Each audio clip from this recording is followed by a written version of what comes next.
पर्याप्त है। वातावरण शांत है। खुशनुमा माहौल है। लेकिन आंखें किताब पर है। आंख बराबर एक एक पन्ने पर चल रही है, लेकिन आप ऑफलाइन है।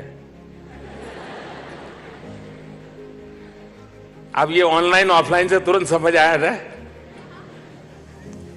कंप्यूटर पड़ा है लेकिन आप ऑफलाइन है, किसी से कनेक्टेड नहीं है।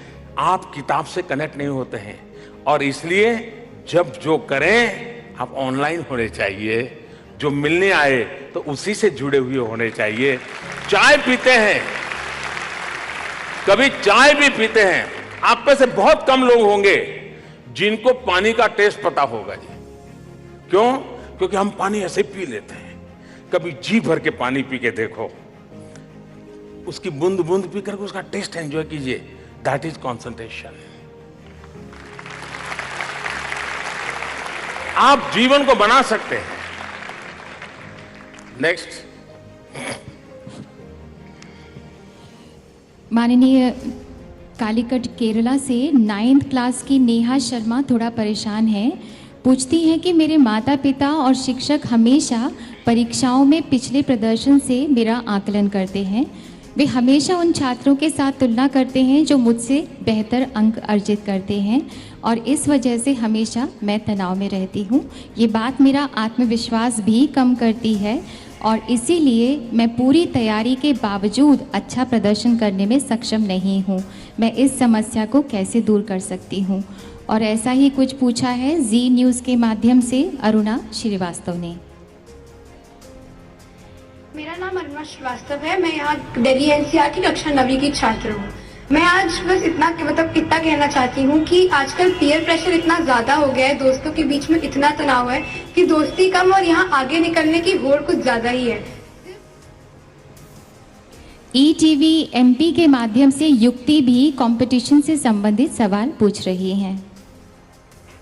परीक्षा के टाइम पे तनाव का ये कारण है कि मतलब कंपटीशन बहुत ज़्यादा बढ़ जाती है उसके परीक्षा के टाइम पे, तो बच्चों के उस पे ब्रेन पे प्रेशर पड़ता है कि ज़्यादा अच्छे नंबर लाने, अपने को फर्स्ट आना है, अपने को मतलब पेरेंट्स भी बोलते हैं कि अच्छे नंबर लाने हैं। माननीय, ये थी इन बच्चों के मन की बात। इस बारे में कृपया हमें कुछ बताइए। आप लोग युद्ध के विज्ञान को जानते होंगे या खेल के विज्ञान को जानते होंगे। उसमें एक व्यूहात्मक दृष्टि से एक सुझाव हमेशा आता है कि आप अपने मैदान में खेलिए। अगर आप सामने वाले के मैदान में जाते हो खेलने के लिए तो आप बहुत बड़ा रिस्क ले लेते हो। अपने मैदान में खेलते हैं तो आप, अगर कबड्डी भी खेलते हैं तो अपने मैदान में जब खेलते हैं तो आपकी एक ताकत रहती है। युद्ध भी दुश्मन को अपने मैदान की ओर खींच करके लाओ फिर मारो, ये युद्ध के अंदर भी समझाया जाता है। अब आप अपने दोस्तों के साथ स्पर्धा में उतरते क्यों हो? उसका मैदान अलग है, उसकी सोच अलग है, उसकी परवरिश अलग है, उसका एनवायरनमेंट अलग है, उसकी रुचि अलग है, आपकी परवरिश अलग है, आपका एनवायरनमेंट अलग है, आपके सपने अलग हैं। आप एक स्वतंत्र व्यक्ति हैं और इसलिए आपको उसकी पूरे इकोसिस्टम का पता नहीं है और आप उसको देखकर फिर उसमें फिट होने की कोशिश कर रहे हो, तो अपना भी खो देते हो और उसको पा नहीं सकते हो और फिर निराशा में आ जाते हो और फिर माँ बाप की डांट पड़ती है।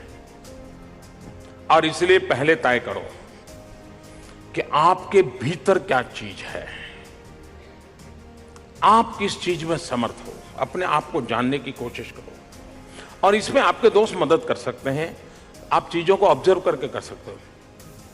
आप उसी में आगे बढ़ने की दिशा में प्रयास करेंगे तो आपको कभी भी, आप देखिए ये सारे जितने खेल जगत के अंदर बड़े बड़े नाम लेकर के आते हैं, कोई उनकी डिग्री पूछता है क्या?